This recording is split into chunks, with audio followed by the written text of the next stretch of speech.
Hello, everyone. I wanted to take this time to really talk about millennials, as well as a lot of other not so interesting trends that's been happening, not just recently, but in the last few decades. And as you know, millennials, as well as other generations nearby, have been really hit, not just recently, but in the last several years, economically, socially, whatever you want to call it. And if you really want to see the decline of the Western world, there is no other better way to look and compare between generations. This is the real truth. And in addition to the fact that millennials aren't doing well in this job market, this is largely due to the fact that we've destroyed our unions, we've had these horrible trade deals, not to mention we have all these foreign-born workers, visas, whatever, that are competing against jobs of these individuals disproportionately. We also have to keep in mind that the cost of living has gone up a lot. Not to mention the fact that it's much even more difficult to start a small business than it was a long time ago. The cost of living is certainly a concern because a lot of these cities, although it's not so bad here in Las Vegas, but a lot of the cities, especially the ones that have all the well or decent paying jobs, is too high. Especially when you're looking at rent, which is largely due to the fact that they're not building enough housing units, because remember, construction is far less than it was decades ago. You've got a lot of people who have to deal with rising healthcare costs, but more importantly, you have a debt crisis. And the student loan debt crisis has disproportionately affected, undoubtedly, young individuals. It certainly have had an impact on the economy, not to mention relationships, starting one. Basically, the list goes on. And it's making it hard for people to start families, really to buy homes, on and on and on again. But don't forget, though, that it's really these young people that are largely responsible because they took these loans into courses that a lot of them don't really have an interesting future ahead of them. Yet on the other hand, you also have to keep in mind a lot of these young people didn't know of any other opportunities available. They've been misled, or basically a lot of them over the course of decades have actually sunk over time. That's a fact. And this is driving people really insane. It's putting people in certain levels of doldrums, distress, just so much anxiety. And this is going to really haunt us for generations to come. But in addition to the debt, there's a lot of other problems. A lot of millennials, believe it or not, don't have the skills that they need to move on. Whether it's certain home improvement skills that guys are supposed to know, fixing things, whether, a lot of women who traditionally knew how to cook and clean and take care of children, they're lacking them. And believe it or not, a disproportionate number of them are single moms. Keep that in mind. This is a serious concern, which I'm going to talk about in a future video. A lot of the time that they spend in school, they didn't spend a lot of time learning real hands-on training skills. Not to mention the fact many people can argue that millennials are not maturing enough. A disproportionate number of them are living with their parents. So if you compare the quality of these people compared to previous generations, I think you can kind of get the idea. The quality of men and women has deteriorated.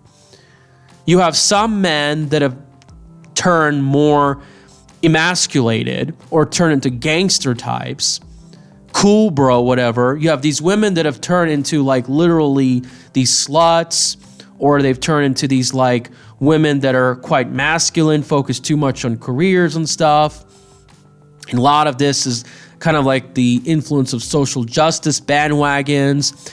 And it doesn't seem to surprise us that, a lot of values, traditional ones, have died down. And we're seeing how this is hurting the family formations. Now, again, it's not all that bad. What you also have to keep in mind is that millennials are more likely to be exposed to the internet, learn, truthful ideas like this channel, and not to mention they really understand that what's really the problem is these scum, wealthy elites who run these corporations, bribe our politicians, give a lot of inequality. And there's just basically no question about it. So let's take a look at this article as we begin. Young adults burdened with debt are now facing with an economic crisis. Young people who entered this downturn with fewer resources than previous generations are enduring pain. So as you take a look in this article, the last time a serious economic downturn hit in 2008, Evan Shade was in high school. So as you can see on this photo, this is Evan Shade, 26, and then you have Caitlin. They lost their jobs in Kansas City, and they have just $1,000. It seemed like a news event that happened to other people. This time, the outbreak hit and it brought the economy to its knees, and it's become a personal affair. So you see these businesses close, they lose their jobs, and a lot of these jobs were not high-skilled jobs. And despite that, believe it or not, carpet store, but it doesn't seem like their $300 student loan debt payments obviously is related to the work that they're doing, and they have to pay their rent, so they're really, really being squeezed. The youngest American adults are facing what is, most of them, the serious economic crisis of their working lives, and they're largely unprepared. And while the last few years have been good ones for the American economy, it didn't help millennials with a solid foundation. They got credit card debt, student loan debt, and they're not represented in the housing and stock markets. Really the opposite of me, believe it or not. Don't mean to brag. And so you can see here, a lot of them are 23 to 35 years old. I'm 27. And in 2008, they were roughly the same age as millennials, but they had twice as many assets, and their student loans wasn't as bad. Now they're about 40 to 55 years old, and they're in a strong position relative to millennials after being battered by the crisis. They have 4 times the assets and twice the savings.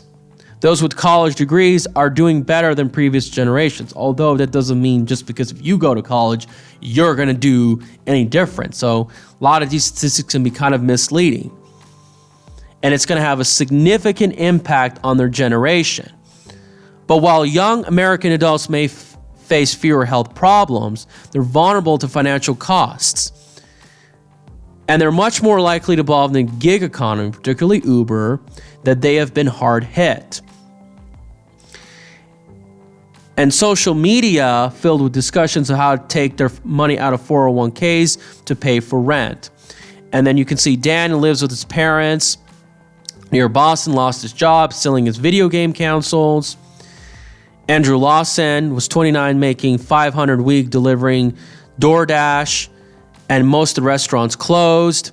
Now he makes less than $60, and then he's not getting enough gas. So wow, that's a pretty big shocker. And he has a 2-year-old and pregnant wife that they don't work, and they're down to eating noodles and visiting a food bank, and they've set up accounts for his to get some help. This is really shocking. I'm just glad I'm not in this situation. Unbelievable. And they're less likely to get married, although that is not the only reason why they're getting married. And you have this guy who's 25, made his last one playing drums in a band in Nashville, putting money in investment accounts, and got up to $2,000. This is really shocking. You've got this woman, JC, 23 years old. The picture above has no retirement accounts, has spent her last $80 in saving in his monthly car payment, and used to work in a gastropub. A lot of these people, disproportionately, they were working in restaurants. This is really the sad shocker about all this. And as you can see here, let's go along here. This is another topic I really want to talk about. Low birth rates may cost Social Security $3 trillion. Now, it all depends on the management of Social Security. I've shown this article before. Low birth rates are falling. This is an article to the Wall Street Journal, to a record low. So what is exactly really happening? Is this, believe it or not, due to the economy? I don't think this is all just the economy. I think a lot of people argue marriages are not what they used to be. There's just a lot of risk. The quality of relationships have gone down. There's also, once again, the cost of living. There's also, not to mention the fact that, the cost of childcare, everything has deteriorated. And then you can see, like we've showed this before, the result of this birth rate change is you're seeing really a large gap between boomers and Generation Z in terms of demographics. Although birth rates have fallen recently in all different types of categories. So let's take a look at a lot of these other articles. Now, the coronavirus job losses are impacting everyone, but they're hitting women. And it's no doubt because they're more likely to work in bars, restaurants, a lot of these service jobs. There's no question about it. Nail manicuring, hair salons, retailers, you go on. And they're seeing women lose their jobs at a much higher rate. Childcare workers, maid, cashiers, and of course, it disproportionately not only hurt immigrants, but also minorities, particularly Hispanics. So what are we really seeing this? And you're seeing women are starting to lose their jobs, and not to mention college enrollment is being hit. And keep in mind though, the majority of people who are attending college are women. They're the vast majority, disproportionate number of debt holders. So I really think we're starting to see the system really crumble down. And not to mention, I wanted to show you this article right here. You're seeing nightclubs, obviously very uncertain. And then not to mention, you're seeing really it's having an impact on all these changes we've seen the last several years with dating and relationships. Keep in mind, dating apps, hookup apps, whatever you want to call them, are certainly having a significant impact. And what are we seeing as a result? Well, there's you can see a lot more YouTube channels like Think Before You Sleep, these MGTOW promoting channels saying, okay, men are refusing to date. We've seen the quality of women come down. I also think it's men as well. So we're not seeing a lot of family building. And where are we really heading to? So looking at these job losses, looking at the college situation, and looking at the fact that immigration levels have been falling, it's only going to be a matter of time. We're going to have negative population levels, and we're going to start looking to become in the footsteps of Japan. So what does this tell you? Well, I can tell you this, that given the fact that, look at this, fewer people are getting married and people are arguing in a lot of these articles. If you go down the comment section, let's take a look at the comments. You can see the incentives for marriage are not there anymore. The guy doesn't earn enough money because there aren't a lot of good paying jobs. And you can see here, if you're not financially strong, you don't want to marry up, you don't want to marry down, and there's a lot of different factors. And not to mention, you're seeing the gaps between credential among genders. A lot of people complain about the family court system. Here's another article. Marriage rates are down, lack of economically attractive men. No doubt. I mean, quality of men have come down. You don't see a lot of men that can earn enough to support a family of 4. And then there's a lot of benefits for men to get married. Certainly women are far less likely to cook than they used to be.